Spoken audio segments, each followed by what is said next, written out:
perkenalkan nama saya Lodiana Boki, NIM 2.2021.0032, kelas B semester 6 Prodi Sosiologi Agama. Di sini saya akan menjelaskan materi tentang patologi sosial dan masalah sosial. Namun terlebih dahulu kita harus mengetahui tentang latar belakang patologi sosial dan juga masalah sosial. Masalah sosial yang biasa juga disebut sebagai disintegrasi sosial atau disorganisasi sosial adalah salah satu diskursus polemik lama yang senantiasa muncul di tengah-tengah kehidupan sosial yang disebabkan dari produk kemajuan teknologi, industrialisasi, globalisasi, dan juga urbanisasi. Masalah sosial merupakan salah satu masalah yang mengganggu keharmonisan serta keutuhan di berbagai nilai dan kebutuhan dasar kehidupan sosial.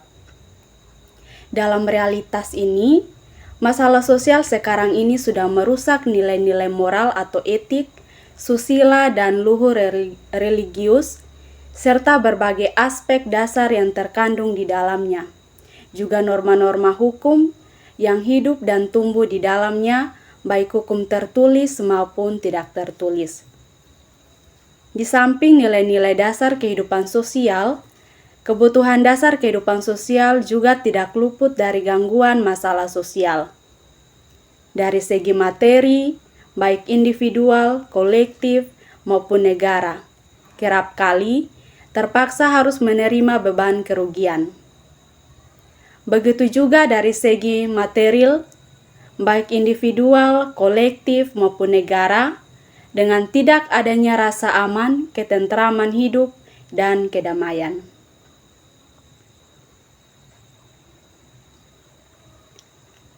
Salah satu pemicu masalah sosial, seperti yang telah dipaparkan sebelumnya, yaitu perubahan sosial.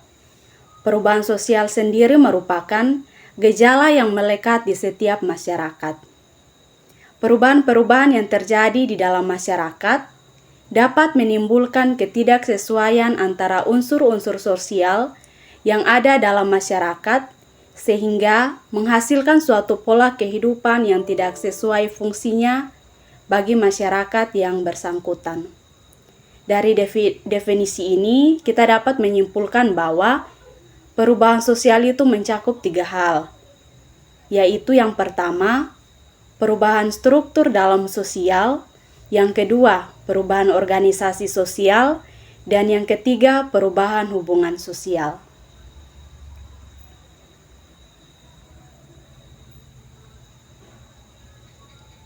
Yang berikut, kita akan bicara tentang teori-teori perubahan sosial. Teori perubahan sosial pada dasarnya itu dikelompokkan menjadi 2, yaitu teori klasik dan juga teori modern. Yang pertama, teori klasik perubahan sosial. Pemikiran para tokoh klasik tentang perubahan sosial itu dapat digolongkan ke dalam beberapa pola sebagai berikut. Yang pertama, pola linear, di mana perubahan sosial mengikuti pola linear seperti dikemukakan oleh Auguste Comte yang mengatakan bahwa kemajuan progresif peradaban manusia mengikuti suatu jalan yang dialami, pasti sama dan tidak terletakkan. Perubahan selalu berubah dari yang sederhana ke arah yang lebih kompleks, selalu berubah menuju ke arah kemajuan. Yang kedua, pola siklus. Menurut pola siklus, masyarakat berkembang laksana sebuah roda. Pada suatu saat ada di atas, saat lain ada di bawah. Masyarakat mengalami kemajuan dalam peradabannya, namun suatu saat akan mengalami kemunduran, bahkan mengalami suatu kemusnahan. Yang ketiga, gabungan beberapa pola. Teori ini menggabungkan pola linear dan pola siklus. Perubahan sosial dalam masyarakat bisa berbentuk pola siklus dan juga linear. Contoh, perubahan linear dicontohkan oleh pemikiran Marx adalah masyarakat yang berubah dan masyarakat komunis tradisional ke arah komunis kaum borjuis yang akan dimenangkan oleh kaum buruh, kemudian akan membentuk masyarakat komunis.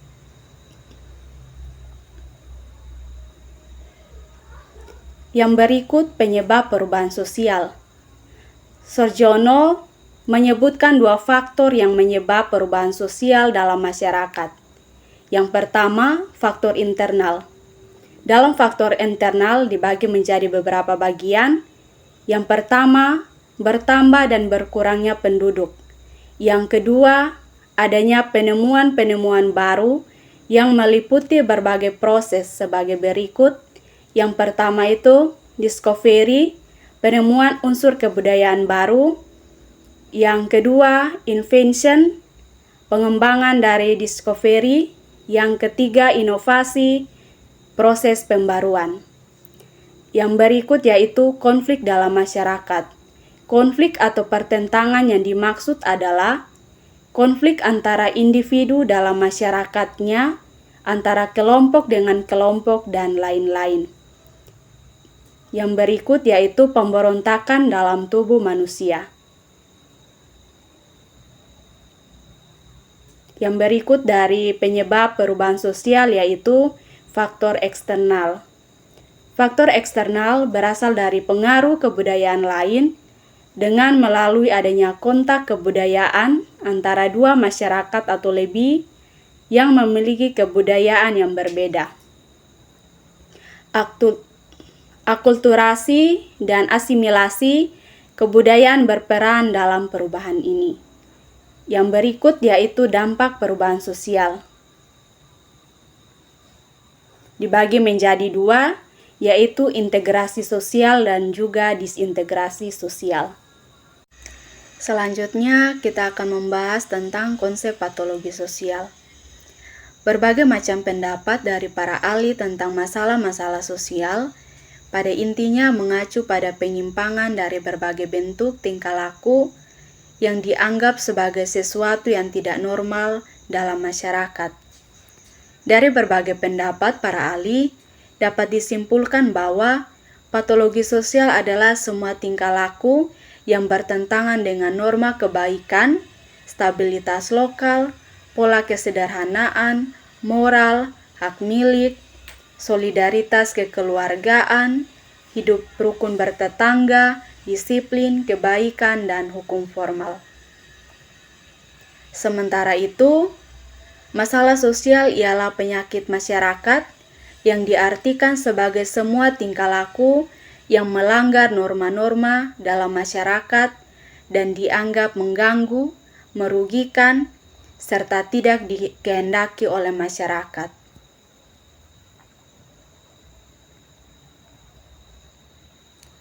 Pada dasarnya, permasalahan penyakit masyarakat itu dipengaruhi oleh beberapa faktor. Yang pertama, faktor keluarga. Keluarga merupakan cermin utama bagi seorang anak. Faktor keluarga di sini meliputi bagaimana orang tua dalam mendidik seorang anak, perhatian orang tua terhadap anak, interaksi orang tua dengan anak, keadaan ekonomi keluarga, serta kepedulian orang tua terhadap anak. Yang kedua dari faktor ini yaitu faktor lingkungan. Lingkungan merupakan faktor kedua yang berpengaruh terhadap munculnya penyakit-penyakit masyarakat. Misalnya, seseorang yang berada di lingkungan yang tidak baik, seperti lingkungan pemabuk, pemain judi, dan bersenang-senang berkelahi, cepat atau lambat, akan mudah terjerumus ke dalam kumpulan orang-orang yang tidak baik itu. Ketiga dari faktor ini yaitu pendidikan. Pendidikan merupakan modal utama yang sangat diperlukan bagi seseorang untuk menjalankan hidupnya dengan baik, baik itu pendidikan formal maupun non-formal. Pendidikan formal yaitu pendidikan di sekolah, sedangkan pendidikan non-formal yaitu pendidikan dalam keluarga, lingkungan masyarakat, dan juga pergaulan. Dengan pendidikan, seseorang akan mengetahui mana yang baik dan yang buruk, mengetahui mana yang harus dilakukan dan yang tidak seharusnya dilakukan, sehingga tidak akan terjerumus ke dalam permasalahan penyakit-penyakit masyarakat. Yang berikut dari materi ini, kita akan membahas tentang sejarah dan latar belakang munculnya patologi sosial. Manusia sebagai makhluk yang cenderung selalu ingin memenuhi kebutuhan hidupnya telah menghasilkan teknologi yang berkembang sangat pesat, sehingga melahirkan masyarakat modern yang serba kompleks sebagai produk dari kemajuan teknologi, mekanisme, industrialisasi dan urbanisasi, dan lain-lain. Hal ini di samping mampu memberikan berbagai alternatif kemudahan bagi kehidupan manusia, juga dapat menimbulkan hal-hal yang berakibat negatif kepada manusia dan kemanusiaan itu sendiri yang biasa disebut masalah sosial. Sejarah telah mencatat bahwa orang yang menyebut suatu peristiwa sebagai penyakit sosial murni dengan ukuran moralistis, sehingga segala hal yang merupakan penyakit sosial seperti kemiskinan, pelacuran, alkoholisme, perjudian, dan sebagainya harus segera dihilangkan dari muka bumi ini. Kemudian, pada abad ke-19 sampai awal abad 20-an, para sosiolog mendefinisikan patologi sosial dan masalah sosial dengan sedikit berbeda. Yang berikut, kita akan membahas tentang masalah sosial atau disorganisasi sosial, ketidakserasian perubahan, serta ketertinggalan budaya. Pada masyarakat yang sedang mengalami perubahan, unsur-unsur masyarakat dan kebudayaan tidak selalu mengalami perbedaan yang seimbang. Dikenalnya senjata dan kuda oleh masyarakat Indian di Amerika Serikat mengubah cara mereka mencari makanan dan berperang. Akan tetapi, tidak demikian halnya dengan bidang-bidang kehidupan lainnya seperti agama yang disebarkan oleh penyiar-penyiar agama orang kulit putih. Ada unsur-unsur yang dengan cepat berubah, tetapi ada pula unsur-unsur yang sulit untuk berubah. Biasanya unsur-unsur kebudayaan, kebendaan lebih mudah berubah daripada unsur-unsur kebudayaan rohania. Apabila terdapat unsur-unsur yang tidak memiliki hubungan atau relevansi yang erat, tidak ada persoalan mengenai tidak adanya keseimbangan lajunya perubahan-perubahan. Misalnya, suatu perubahan dalam cara bercocok tanam tidak begitu berpengaruh terhadap tarian-tarian tradisional.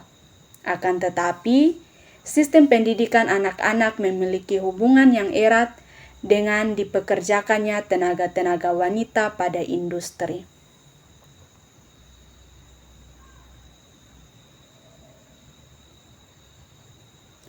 Yang berikut, kita akan membahas tentang berbagai pandangan terhadap tingkah laku sosiopat. Menurut ahli biologi, timbulnya gejala patologi sosial disebabkan adanya penyimpangan patologis atau kelas defektif dalam masyarakat. Bentuk tingkah laku yang menyimpang secara sosial dan sangat ditolak oleh umum, seperti homoseksualitas, ketergantungan kronis pada alkohol, dan gangguan mental tertentu, menurut teori biologis ini dapat terjadi melalui yang pertama itu peristiwa yang bersifat di dalam keturunan atau melalui kombinasi dari gen ataupun disebabkan oleh tidak adanya gen tertentu yang semuanya mengakibatkan timbulnya penyimpangan tingkah laku. Yang kedua, pewarisan tipe-tipe kecenderungan yang luar biasa atau abnormal sehingga memproduksi tingkah laku patologis. Yang ketiga, pewaris kelemahan konstitusional tertentu yang mengakibatkan tingkah laku sosiopat.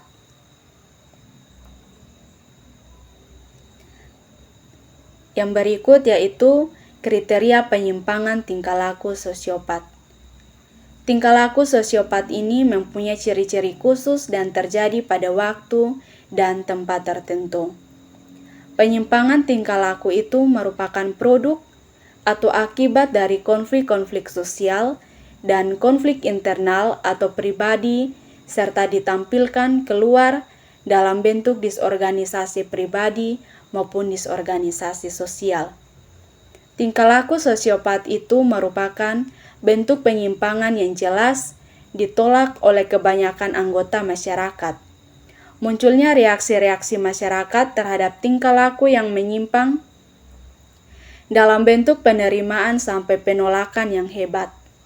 Penolakan tersebut sangat bergantung pada tingkat penampakan dari penyimpangan tingkah laku. Larangan dan pembatasan tersebut bergantung pada status, peranan, pendefinisian diri, dan penampakan yang jelas dari tingkah laku yang menyimpang mereka. Artinya, makin jelas tingkah laku penyimpangan tersebut dan semakin merugikan kepentingan umum, semakin hebatlah reaksi umum terhadap tingkah laku yang menyimpang itu.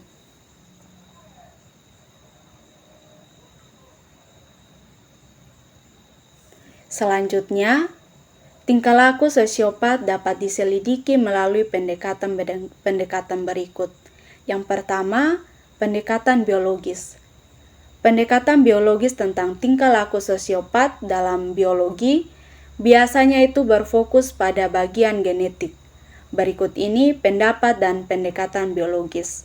Yang pertama, patologi itu menurun melalui gen atau plasma pembawa sifat di dalam keturunan, kombinasi dari gen-gen atau tidak adanya gen-gen tersebut. Yang kedua, adanya pewaris umum melalui keturunan yang menunjukkan tendensi untuk berkembang ke arah patologis atau tipe kecenderungan yang luar biasa abnormal.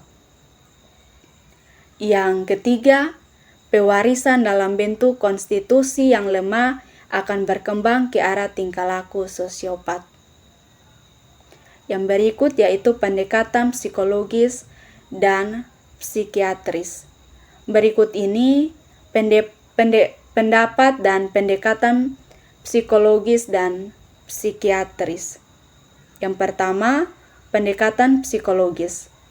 Modal pendekatan ini menjelaskan tingkah laku sosiopat berdasarkan teori inteligensi ketika individu melanggar norma-norma sosial yang ada dikarenakan oleh faktor-faktor inteligensi.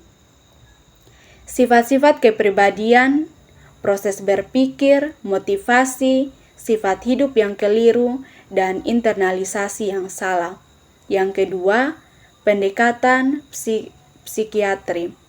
Menurut pendekatan psikiatri, konflik emosional dan kecenderungan psikopatologi yang terjadi disebabkan oleh tingkah laku yang menyimpang. Yang ketiga, pendekatan sosiologis.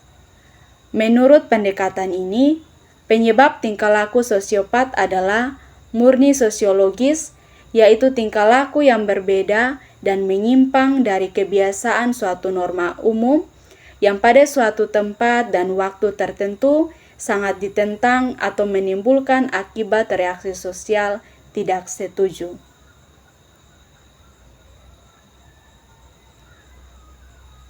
Yang berikut dari materi ini yaitu defisiasi tingkah laku. Defisiasi atau penyimpangan diartikan sebagai tingkah laku yang menyimpang dari kecenderungan umum atau karakteristik rata-rata kebanyakan dari masyarakat. Sementara itu, diferensiasi diartikan sebagai tingkah laku yang berbeda dan tingkah laku umum. Misalnya, kejahatan adalah semua bentuk tingkah laku yang berbeda dan menyimpang dari ciri-ciri karakteristik umum, bertentangan dengan hukum atau melawan peraturan yang legal. Sementara itu, kejahatan itu sendiri mencakup banyak variasi tingkah laku dan sangat heterogen sifatnya, serta bisa dilakukan oleh pria, wanita, anak-anak, orang tua, remaja, ataupun anak kecil.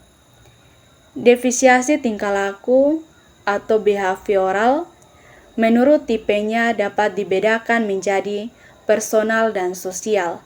Sementara itu, menurut aspeknya dapat dibedakan menjadi yang tampak atau overt dan yang tidak tampak atau covert. Objek kajian di sini adalah deviasi tingkah laku, artinya penyimpangan tingkah laku yang seringkali disebut juga dengan istilah abnormal atau maladjusted. Untuk mengetahui tingkah laku abnormal atau maladjusted yang menyimpang, sudah tentu harus mengetahui tingkah laku yang normal yang telah disinggung sebelumnya. Hal yang dijadikan patokan ialah norma sosial. Norma sosial tergantung pada waktu dan tempat, status, usia, jenis kelamin, serta kelas sosial. Norma sosial ialah batas-batas dari berbagai tingkah laku yang secara jelas atau eksplisit, atau samar, atau implisit, dimiliki atau dikenal secara retrospektif oleh anggota-anggota suatu kelompok, komunitas, atau masyarakat. Retrospektif berarti sebagian besar orang tidak menyadarinya dan norma itu baru disadari apabila dilanggar atau didasari secara proyektif. Baik, selanjutnya kita akan membahas tentang patologi sosial dan masalah sosial. Yang pertama yang akan dibahas di sini yaitu definisi patologi sosial dan masalah sosial. Patologi berasal dari kata pathos, yaitu penderitaan atau penyakit. Sedangkan logos berarti ilmu. Jadi, patologi berarti ilmu tentang penyakit. Sementara itu, sosial adalah tempat atau wadah pergaulan hidup antar manusia yang perwujudannya berupa kelompok manusia atau organisasi, yakni individu atau manusia yang berinteraksi atau berhubungan secara timbal balik, bukan manusia dalam arti fisik. Oleh karena itu, pengertian patologi sosial adalah ilmu tentang gejala-gejala sosial yang dianggap sakit, disebabkan oleh faktor sosial atau ilmu tentang asal-usul dan sifat-sifatnya. Penyakit yang berhubungan dengan hakikat adanya manusia dalam hidup masyarakat. Hal ini senada dengan apa yang dikemukakan oleh Kartini Kartono bahwa patologi sosial adalah semua tingkah laku yang bertentangan dengan norma kebaikan, stabilitas lokal, pola kesederhanaan, moral, hak milik, solidaritas keluarga, hidup rukun bertetangga, disiplin, kebaikan, dan hukum formal. Dalam ilmu sosial, perubahan yang terjadi dalam masyarakat inilah yang disebut dengan perubahan sosial. Perubahan sosial dapat berupa perubahan sosial ke arah positif dan juga perubahan sosial ke arah negatif. Kedua bentuk perubahan ini sangat rentan terjadi di masyarakat. Perubahan sosial yang cenderung ke positif adalah suatu hal yang harus dimiliki oleh setiap masyarakat. Namun perubahan sosial yang mengarah ke negatif, seperti penyakit masyarakat, adalah suatu masalah yang harus dihindari. Dalam hal ini, Simuh mengatakan bahwa perubahan sosial yang bersifat negatif ini timbul dari kenyataan akan adanya unsur-unsur yang saling bertentangan di dalam kehidupan bermasyarakat.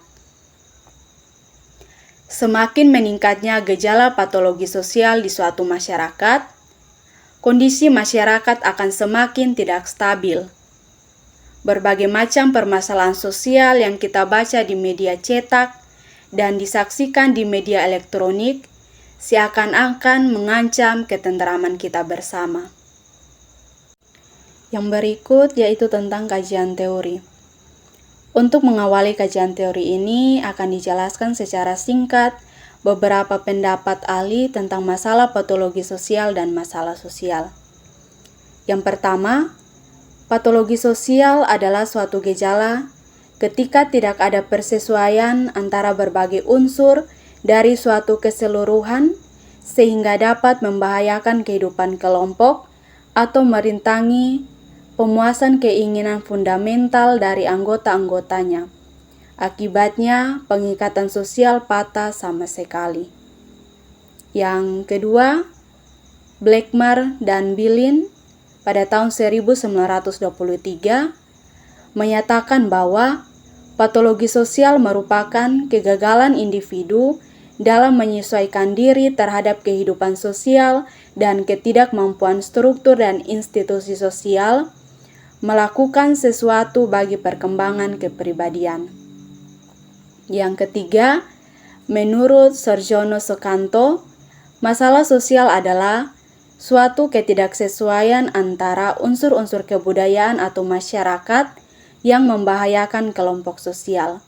Yang keempat, dari Blumer pada tahun 1971 dan Thompson pada tahun 1988 menyatakan bahwa masalah sosial adalah suatu kondisi yang dirumuskan atau dinyatakan oleh suatu entitas berpengaruh yang mengancam nilai-nilai suatu masyarakat, dan kondisi itu diharapkan dapat diatasi melalui kegiatan bersama. Selanjutnya, masalah sosial dapat dibedakan menjadi 3 macam, yaitu yang pertama, konflik dan kesenjangan, seperti kemiskinan, kesenjangan, konflik antar kelompok, pelecehan seksual, dan masalah sosial. Yang kedua, perilaku menyimpang, seperti kecanduan obat terlarang, gangguan mental, kejahatan, kenakalan remaja, dan kekerasan pergaulan. Yang ketiga, perkembangan manusia seperti masalah keluarga, usia lanjut, kependudukan seperti urbanisasi, dan kesehatan seksual. Demikian presentasi materi saya tentang patologi sosial dan juga masalah sosial. Sekian dan terima kasih.